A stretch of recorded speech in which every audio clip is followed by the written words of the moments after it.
We'll draw a card. Oh, that's an Elishnorn, bruh. Oh, snaps. Hello everyone, welcome back. Today we have another really spicy commander deck, but it's Warhammer 40k, which means we have to make this video more 40k. Let's go.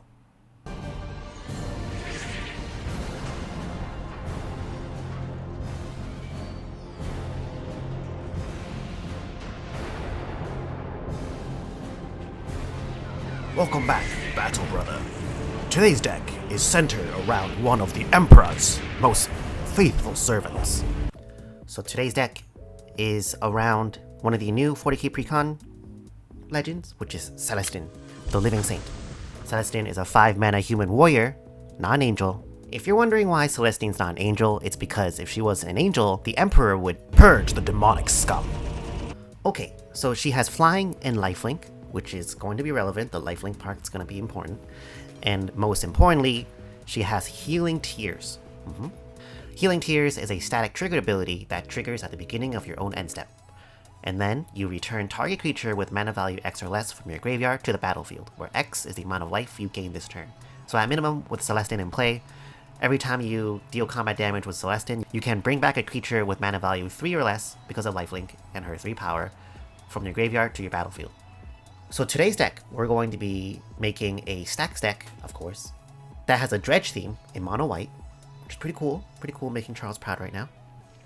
So then we can bin a lot of creatures into our graveyard and have Celestine bring them back, while also trying to deny our opponents from playing spells, so then eventually our board will be stronger than theirs, and we can control the game that way while we have a big old flying not angel beating their face. So before we dive into the list, let's take a look at some key cards. First is Self-Mill. These cards are going to be helping us fill our graveyard with cards for Celestine to bring back through Healing Tears. And this includes things like Altar of Dementia. So Altar of Dementia is great because we sacrifice one of our creatures, target ourselves, and we mill equal to the sacrificed creature's power. And we can just bring it back afterwards with Celestine if we deal combat damage and gain life off the lifelink, and keep going that way and fill our graveyard. Also, we have Grindstone. So Grindstone is a 1-mana artifact where you pay 3 and tap it, and you put the top 2 cards of target player's library into that player's graveyard, and if both cards share at least one color, repeat this process. And we're mono white, so the likelihood of this happening is good enough, I think, where it might be like 4 cards for an activation, which is not the worst. We're in mono white, we don't actually have like Dredge cards, so kind of have to take what we get. Then this one is not really milling, but it's a Bazaar of Baghdad. I know Bazaar is pretty expensive, so you can acquire it in any way you would want to for the deck. Bazaar is good because you tap it, and then you draw 2 cards, then discard 3 cards. So it's basically just milling yourself for 3 once you're top deck mode, which is pretty good if you have Celestine out already. So those are the key cards. Let's go take a look at the Moxfield list. Off to the Moxfieldus Mechanicus. Now we're at Moxfield. Let's take a look at some of the major themes I've included in this deck. Alright, so the first theme is Graveyard Activation. So this is what I'm calling like cards that have synergy from being milled or placed in the graveyard. This includes things like Elspeth, Sun's Nemesis. She's 4-mana Planeswalker, and most importantly, you can escape her once she's in the graveyard, which is pretty cool. You exile 4 other cards, and you cast her from the graveyard. She's also pretty useful because you can pump up to 2 target creatures you control, which is important because we want to get Celestine's power up, so you can reanimate or bring back things that are higher CMC. Making 2 humans is like sort of useful, but most importantly, you can also, instead of pumping Celestine, you can just straight up gain 5 life, and then attack with Celestine, and now you have, you've gained 8 life, and you can bring back something like an Elishnorn. It's pretty good. And once she dies, it's fine, because you can just escape her again, which I think is pretty good. Once you've established like a board, and you've like kind of locked some of the things down, having an Elspeth is going to be like pretty broken. The next card is Glory. So Glory is great because once Glory is in your graveyard, you can pay 3 mana to give creatures you control protection from a color of your choice until end of turn. And the goal here is just to mill it, so then you can now, once you have like some of the stax creatures out, you just like leave Glory in your graveyard, leave 3 mana open, and they'll never be able to bounce it. Or you have to like force them to use like 2 spells to like remove 1 thing. For each 3 mana you have untapped, which is pretty strong. So I think Glory is pretty useful here, just to make it a little difficult for your opponents to like break the lock. this card over here, some of you might be wondering why it's here, because it seems very low value. Homestead Courage is a 1-mana sorcery that puts a +1/+1 counter on a creature you control, and it gains vigilance until end of turn with flashback 1. So flashback obviously is the useful part here, because you can once you mill this from one of your like Ashnod's altar or something like that, you can just pay 1 to pump something.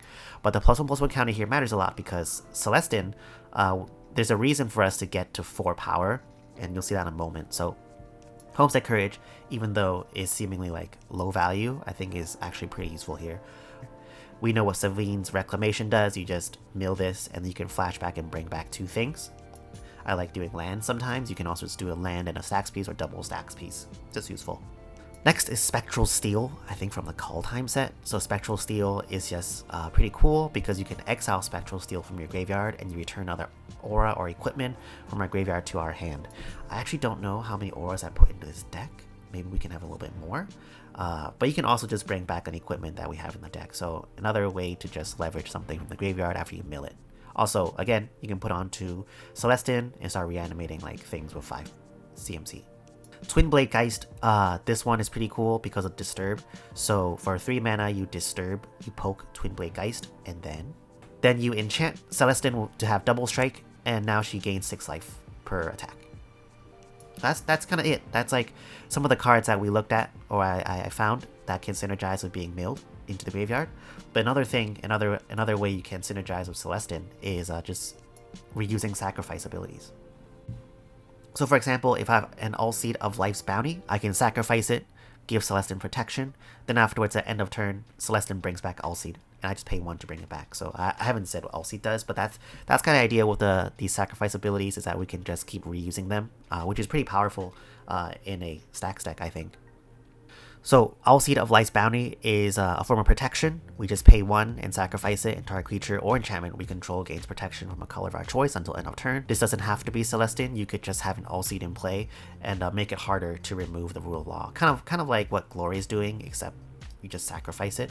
And you can also protect more than just a creature. It's pretty good. Benevolent Bodyguard, same thing, except this just targets a creature.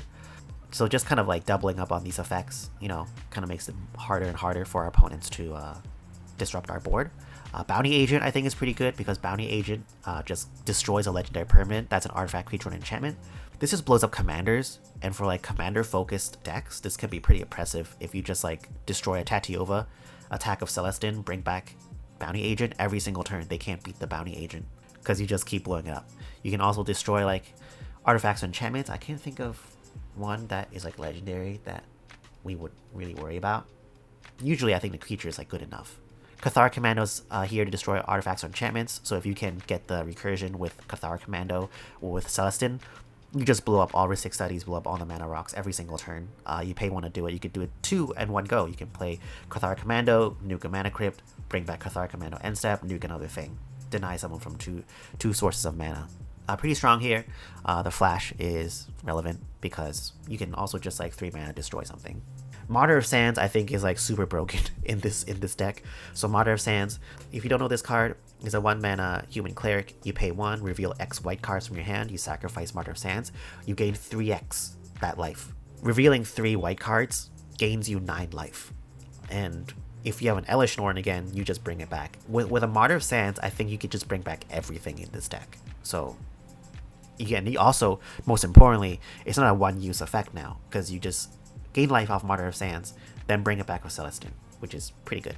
Remorseful Cleric is here to stop a Breach player or a reanimation deck from like doing anything ever. You just have a Remorseful Cleric, and now they'll never beat you unless like they go for Thad's Oracle Consult. Salvage Scout is here because once we mill an artifact or someone destroys one of our artifacts, we can just bring it back by sacrificing Salvage Scout and replaying it next turn.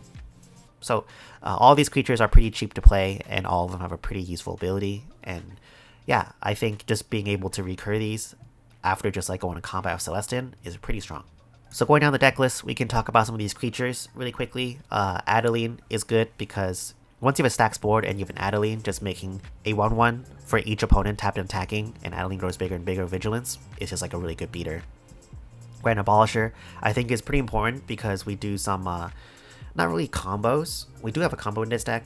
I think it's pretty important for us to like execute our synergies without disruption here. So I think a Grand Abolisher is somewhat useful.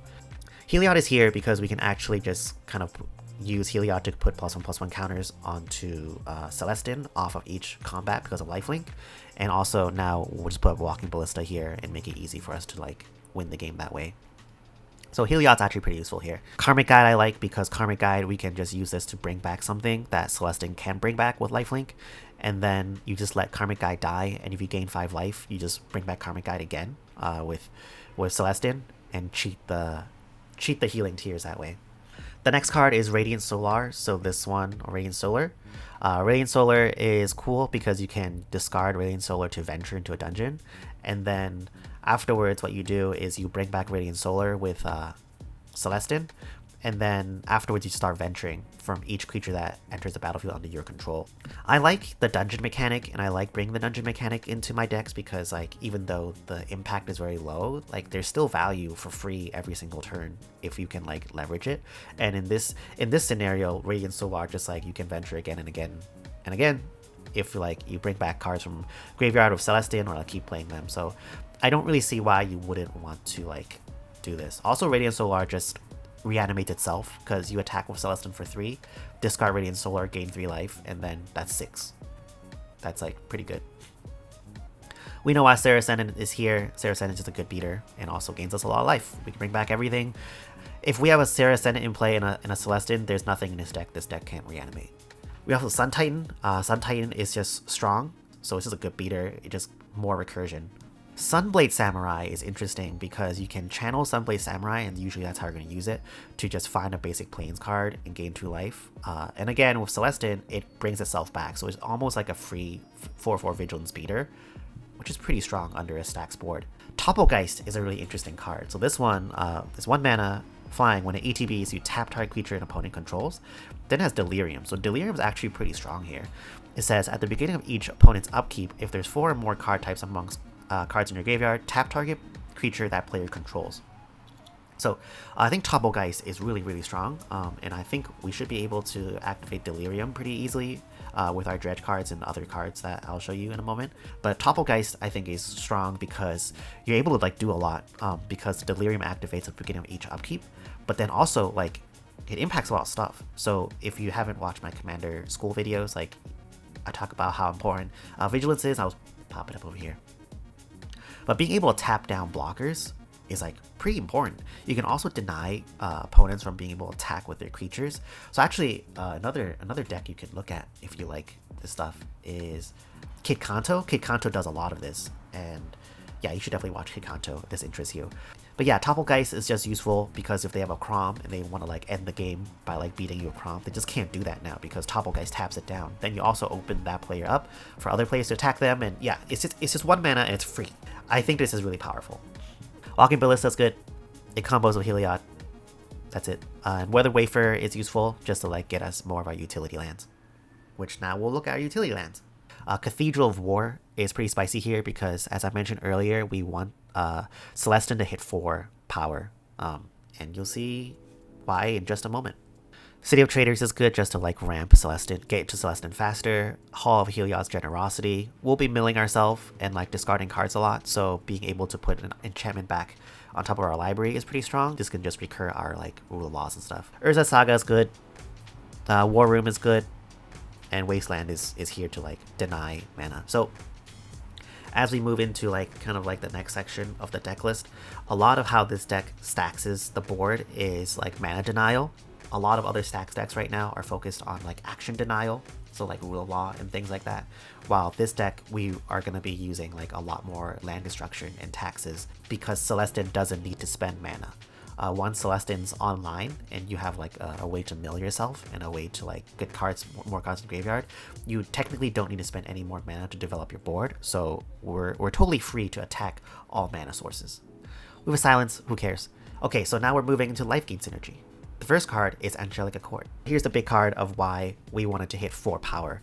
Angelic Accord is a 4 mana enchantment. At the beginning of each end step, if you gain 4 more life this turn, you put a 4/4 white angel token with flying on the battlefield. As soon as we're able to turn Celestine into a 4 power creature, we're just going to get more 4/4s every single turn cycle, and that's pretty strong. Archangel of Thune has lifelink herself, And whenever you gain life, you put a +1/+1 counter on each creature you control. So with Celestine out, basically every combat you grow your whole board.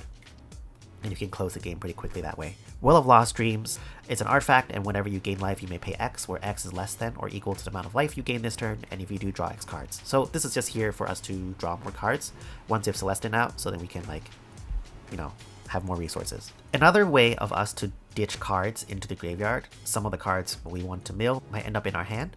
So what we want to do here is also we want to introduce looting into the deck.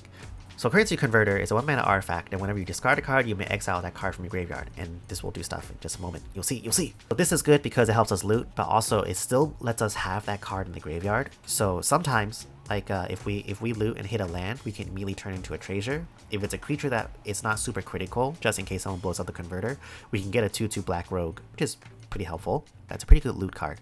Another one is Mask of Memory, so I think everyone knows what this card does, but basically if you equip it and equip creature deals combat damage to player, you can draw 2, and if you do, discard a card. So it's good for drawing us more resources and letting us dump things.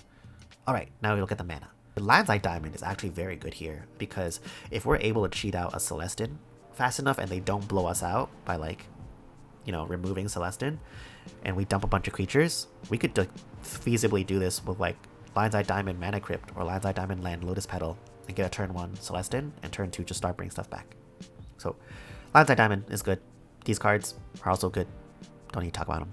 We have some removal here, so Skyclave Apparition, Solitude are just creature sources that can, you know, be brought back from the graveyard to remove something.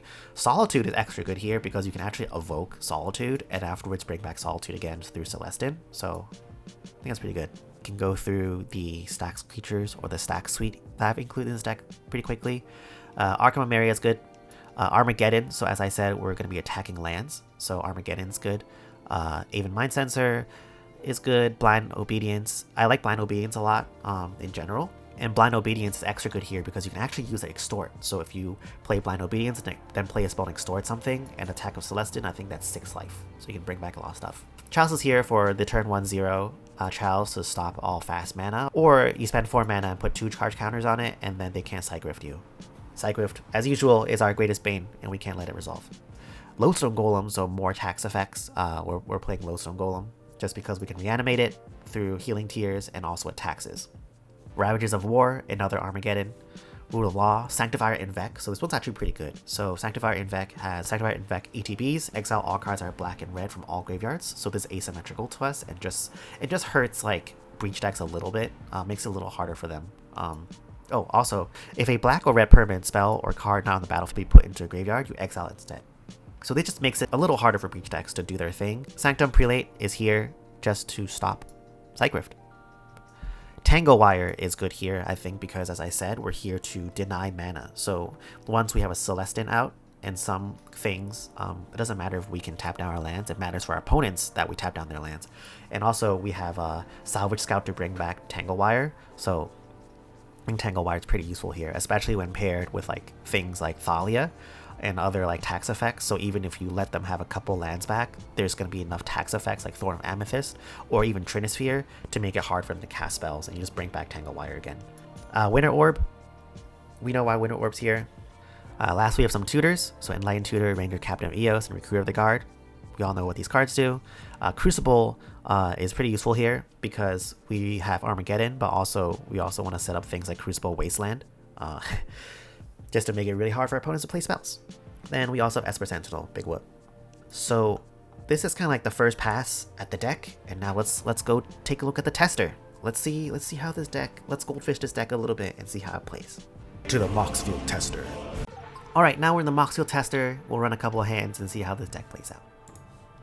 Here's the first 7, it's unplayable because we can't play Celestine. Yeah, when we're mulliganing for this deck, it really is just about getting Celestine out quickly, and also ideally having some stacks pieces. So this one's actually like kind of close, sort of, because our second 7 we can mill it. But if this just had one more land, this would be like excellent. 6. 5. I think this is actually like keepable. We have a turn 1 Spirit of the Labyrinth, and then like also a Currency Converter, and then we can start looting. Yeah, this is actually pretty good. I'll put away the Grand Abolisher, we don't need that. We also have a Urza Saga, so Yes, Urza Saga with like Mana Crypt in this means we'll get into Celestine. We also have a currency converter to start milling, so we'll put away the Cathar Commando. Yeah, I guess that's useful. See, there's also a case for us to go turn 1 Cathar Commando, so if they want to like breach, we always have a Cathar Commando up. I think it is between Spirit of Labyrinth or Cathar Commando. Spirit of the Labyrinth is good because if they want to grind, then Spirit will just like stop them from grinding with like a Timna, or like it will stop them from grinding with at least like a Crom or like a Rhystic Study or something like that. But Cathar Commando also stops Rhystic Study, so I guess it depends on your pot. If breach isn't a concern, I would get rid of Cathar. Oh, I don't know though. If we're able to cheat Celestine, having that Cathar Commando is good. You know what? I'm gonna hold on to Cathar Commando. If they kill us, they kill us. Alright, draw a card. Ooh, that's a Ravagers of War. Hell yeah. Okay, so Plains, Crypt. I assume they're not gonna kill us immediately with a breach. If they do, we lose. It's fine. We're gonna play a currency converter. Draw.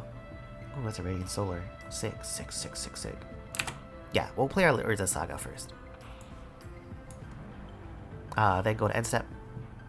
1, 2, 3. 1, 2. Draw a card, discard a card. I'm going to.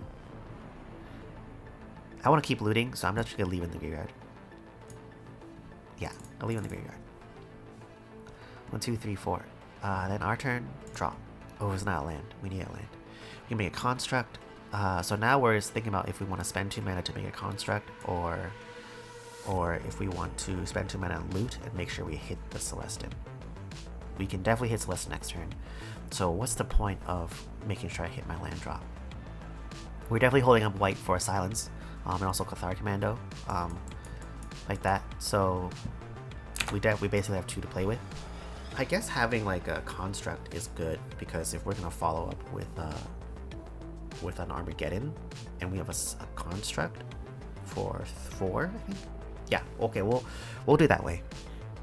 I don't need to draw cards. Famous last words. So we'll make a construct, and then with the Urza Saga. Then next turn we'll let the Saga go, get a Mana Vault.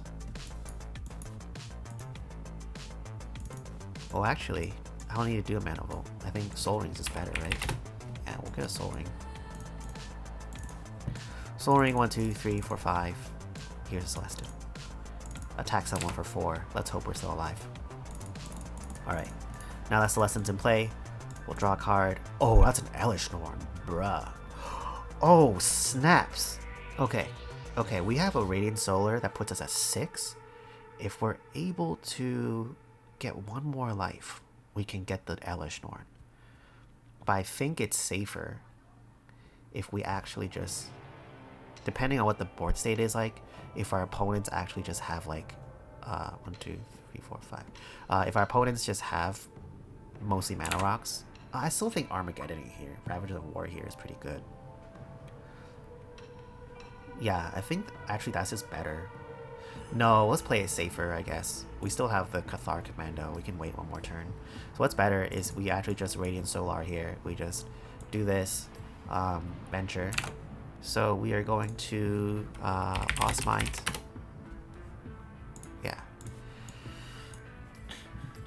We're going to venture into Lost Mines, attack, gain 3 life. I've gained 6 life, go to end step. We'll probably swing at this too. Go to end step, bring back Radiant Solar, make a treasure token. Yeah, so now we still have a white open after we Armageddon next turn. 1, 2, 3, 4, 5, 6. We can also just hard cast Elesh Norn if we want to, but I think I want to deny them of stuff. So what I'm going to do is end step, if nothing happens. Oh, Angelic Chord. I'll discard. Oh, I really want the Elesh Norn. Oh, that's fine. We have 6 here.